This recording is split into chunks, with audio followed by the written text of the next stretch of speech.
सबसे पहले तो मैं एक बात क्लियर कर दूं कि ये जो चैनल है इसका उद्देश्य ये है कि जिनसे आता है उनको पढ़ाना मेरा उद्देश्य नहीं है, ना मैं उनको पढ़ा सकती हूँ। लेकिन जो गांव के गरीब बच्चे हैं जिनके पास मूलभूत सुविधाओं की कमी है, जिनके छोटे छोटे कॉन्सेप्ट क्लियर नहीं है, जो छोटी छोटी चीज़ों से परिचित नहीं है, बस मुझे उनको इन कॉन्सेप्ट को सरल भाषा में समझाना है ताकि वो भी अपने जीवन में पढ़ाई का महत्व समझ सके और पढ़ाई की दिशा में कार्य कर सके। क्योंकि आज के समय में वर्तमान में शिक्षा की गुणवत्ता कम होती जा रही, ऐसे में जो जिनका बेस कमजोर है वो बच्चे पढ़ाई से हार मान ले रहे हैं। तो उन्हीं के लिए मैं एक कोशिश कर रही हूँ, तो कोशिश करिएगा कि आप सब लोग भी मेरे साथ। आज अपन बात करते हैं हमारा प्यारा मध्य प्रदेश।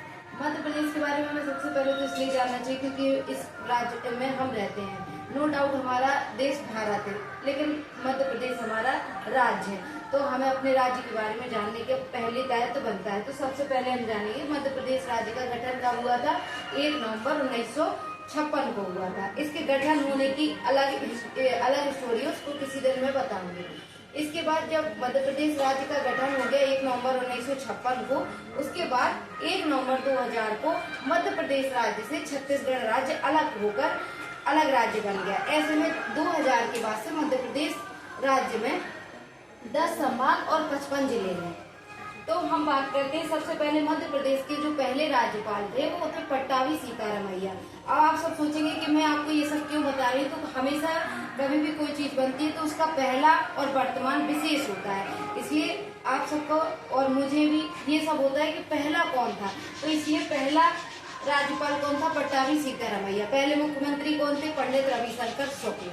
इसके बाद अगर हम देखें तो हमने राज्य तो बना दिया, लेकिन हमें राज्य को चलाने के लिए प्रशासन को कुछ डिवीजन भी तैयार करने होंगे ताकि जो लोकल लेवल पे है वहाँ पे प्रशासन सुनिश्चित रूप से चल सके। ऊपर से बैठकर जैसे हमारा भारत है, भारत देश है, ऐसे भारत देश 28 राज्यों में डिवाइड है। ऐसे में फिर राज्यों का प्रशासन चलाने के लिए हमने उनको संभाग में बांटा है। फिर संभागों को चलाने के लिए हमने उनको जिलाओं में कन्वर्ट किया है ताकि हमारे जो वर्तमान व्यवस्था है उसमें गुड गवर्नेंस, ई गवर्नेंस, अच्छे से प्रशासन हो सके। सिर्फ इस सुविधाओं के कारण हमने अपने राज्य को संभाग और जिलों में बांटा है। तो वर्तमान में हमारे मध्य प्रदेश में 10 संभाग हैं, जिसमें से सबसे पहले हम देखते हैं हमारा संभाग भिंड। यहाँ पे हमारा ग्वालियर, यहाँ पे है सागर संभाग, यहाँ पे है सागर, यहाँ पे भिंड, यहाँ ग्वालियर, यहाँ पे है रीवा संभाग, यहाँ है शहडोल संभाग, यहाँ पे है जबलपुर संभाग, यहाँ पे है नर्मदापुरम, यहाँ पे है इंदौर, यहाँ पे है उज्जैन संभाग और ये हमारा भोपाल है। अब आप लोग ये बात ये भी समझ गए होंगे कि जो हमारा भोपाल है, भोपाल संभाग है, लेकिन भोपाल हमारे मध्य प्रदेश की राजधानी है क्योंकि वो सेंटर में है, केंद्र में है। यहाँ से सभी जिलों की लोकेशन पास में पड़ती है, यहाँ से प्रशासन चलाना आसान है। इसके बाद मैं आपको बताऊंगी कि मध्य प्रदेश में 55 जिले हैं वर्तमान में। तो 55 जिलों में आपको कम से कम मूलभूत ज्ञान होना चाहिए कि हम किस संभाग में रह रहे हैं, किस जिले में आते हैं। तो 55 जिले जो हैं ये पहले 10 संभाग हैं।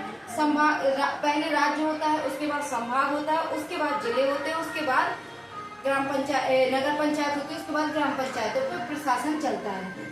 इसको मैं आपको डिटेल में जिलों को नाम याद करवाऊंगी।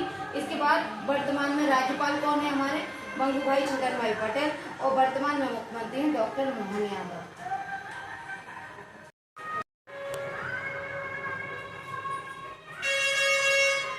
चलिए, तो अपन बात कर रहे थे मध्य प्रदेश के बारे में। तो हम जैसा बता चुके थे कि मध्य प्रदेश राज्य का गठन 1 नवंबर 1956 को हुआ, लेकिन उसमें मैंने शायद भिंड को संभाग में भिंड को बोल दिया, तो उसको आप लोग करेक्ट कर लीजिएगा। वो चंबल संभाग में आता है।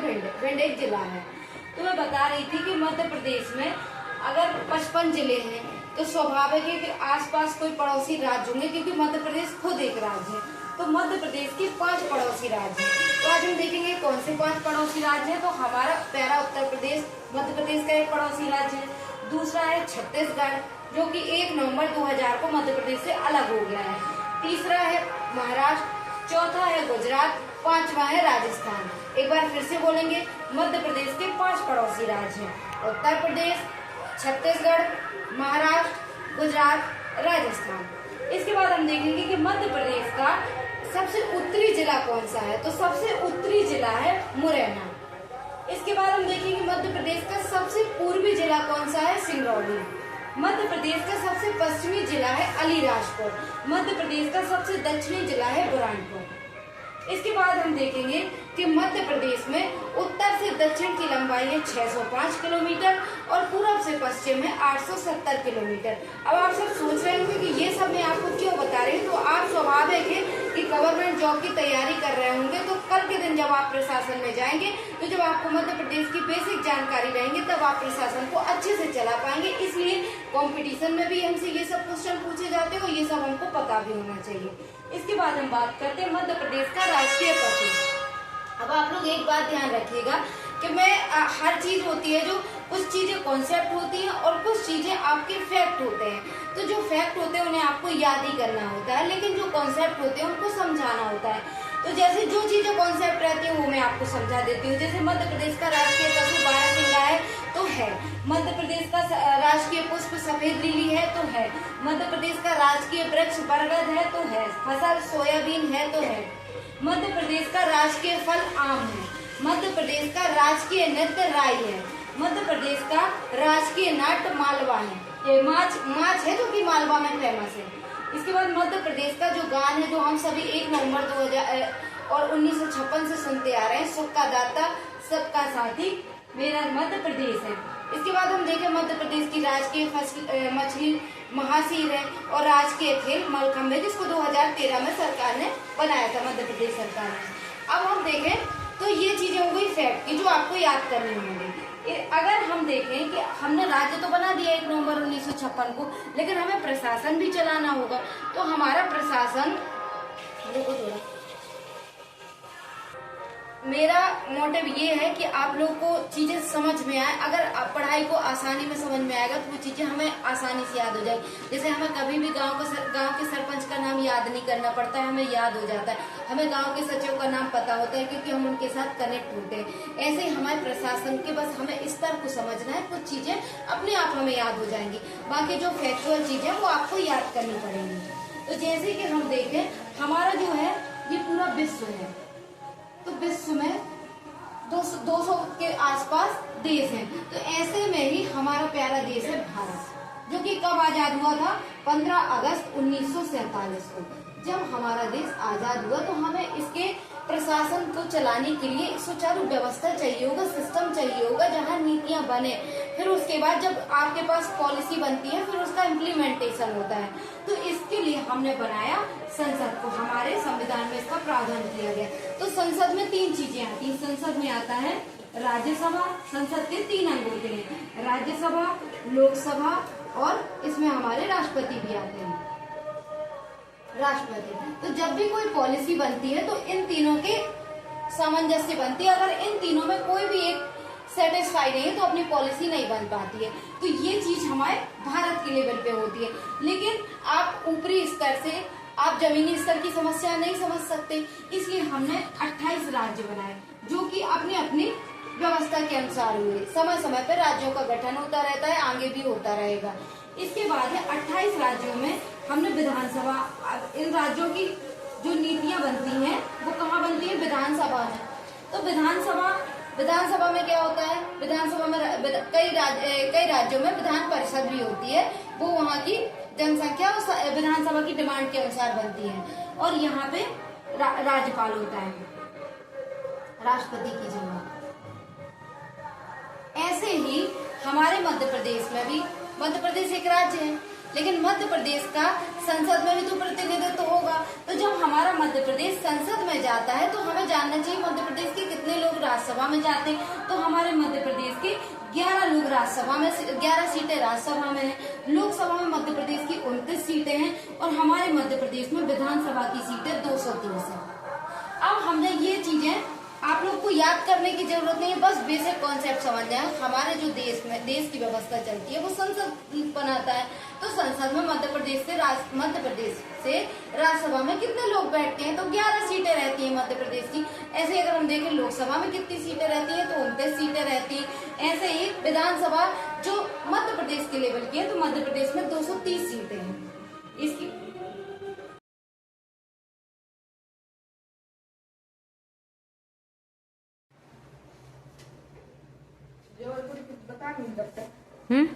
जैसा हम बात कर चुके थे कि मध्य प्रदेश का गठन 1 नवंबर 1956 को हुआ।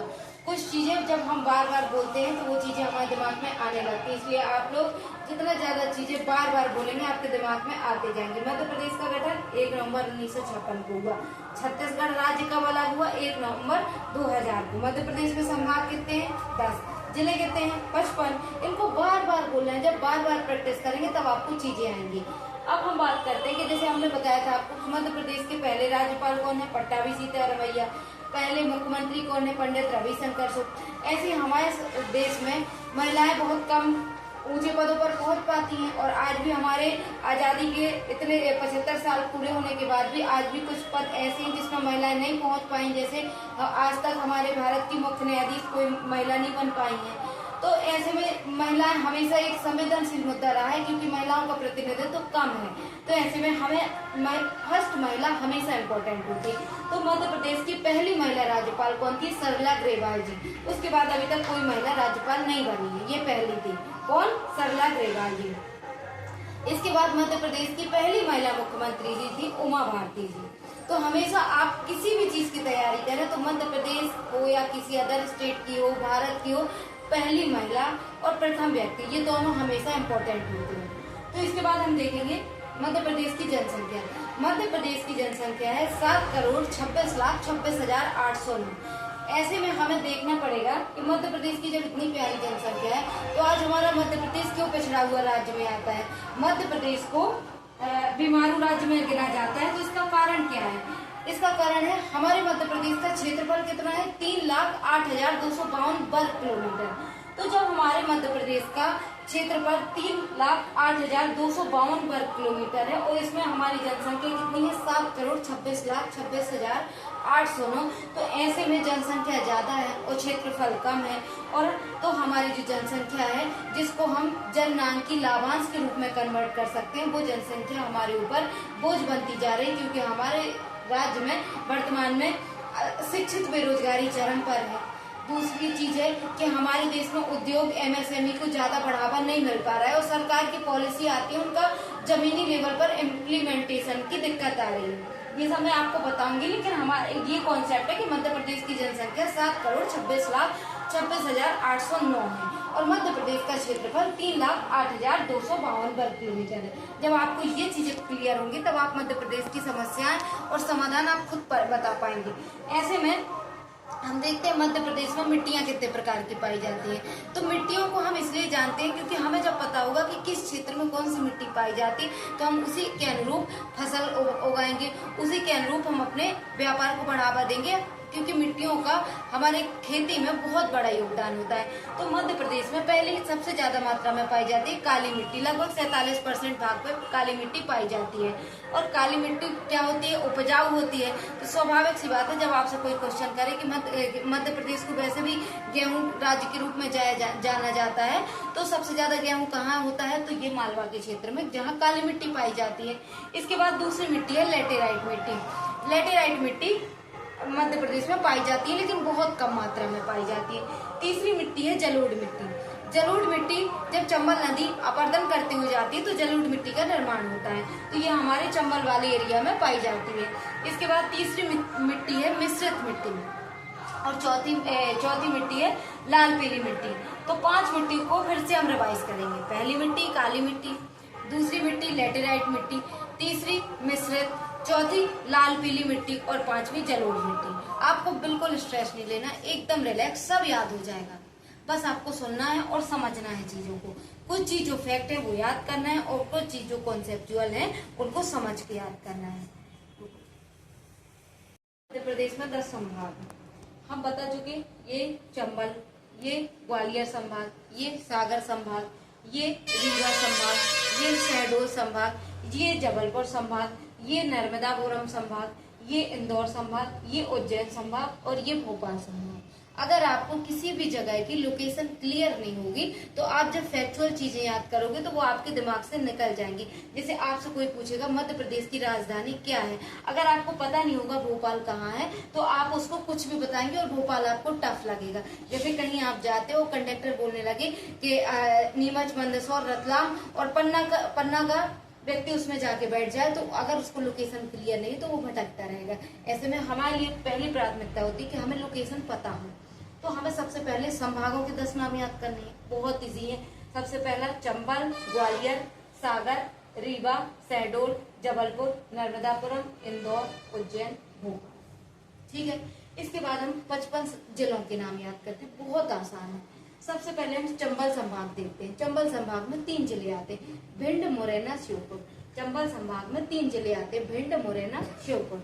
दूसरा है ग्वालियर संभाग। ग्वालियर संभाग में 5 जिले आते हैं, ग्वालियर, गुना, अशोकनगर, दतिया और शिवपुरी। ग्वालियर, गुना, अशोकनगर, शिवपुरी, दतिया। इसके बाद सागर संभाग में निवाड़ी बनने के पहले 5 जिले आते थे, लेकिन अब 6 जिले आते हैं, सागर, दमोह, टीकमगढ़, छतरपुर और निवाड़ी।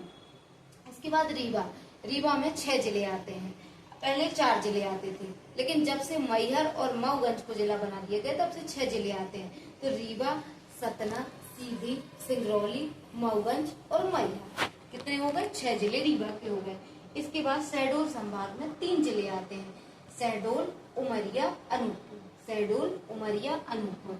इसके बाद भोपाल, जो हमारा राजधानी भी है, संभाग भी है, जिला भी है। आपको कॉन्सेप्ट पे फोकस करना है। मध्य प्रदेश एक राज्य है, फिर हमने उसको प्रशासन के अनुसार पे संभाग में बांट दिया, तो हमारे 10 संभाग है। फिर हमने जमीनी स्तर पे उसको जिलों में बांट दिया, तो उन्हीं 55 जिलों के नाम याद कर रहे हैं। भोपाल में 5 जिले आते हैं, भोपाल, विदिशा, रायसेन, सीहोर, राजगढ़ और भोपाल खुद हो गया। इसके बाद जबलपुर संभाग में 9 जिले आते हैं, पहले 8 जिले आते थे। पहला 9 जिले आते हैं, जबलपुर, कटनी, नरसिंहपुर, बालाघाट, सिवनी, छिंदवाड़ा, मंडला, डिंडोरी और पांडुर्ना। ये अभी बना है 2023 में। इसके बाद नर्मदापुरम, पहले जिसे हम होशंगाबाद के नाम से जानते थे, इसमें 3 जिले आते हैं, हरदा, बैतूल और नर्मदापुरम। इसके बाद इंदौर को हम खेल राजधानी भी कहते हैं, मध्य प्रदेश की खेल राजधानी इंदौर को कहा जाता है। तो इंदौर संभाग में 8 जिले आते हैं। पहला तो हमेशा वो संभाग खुद है, चंबल को छोड़ के बाकी सब जिले आते हैं। तो इंदौर में आता है खंडवा, खरगोन, सुनहरे जिले। दूसरा है झाबुआ, अलीराजपुर। तीसरा है बड़वानी, बुरहानपुर और इंदौर, धार। ये 8 जिले। इसके बाद उज्जैन में 7 जिले आते हैं, नीमच, मंदसौर, रतलाम, उज्जैन, देवास और आगर मालवा, शाजापुर। ये आपको 55 जिले एकदम फैक्चुअल होना चाहिए। अगर आपको ये कॉन्सेप्ट क्लियर हो जाएगा तो आपको फैक्ट याद करने में बहुत इजी होगा और पता भी नहीं चलेगा। आप सब इसका स्क्रीनशॉट ले लीजिए।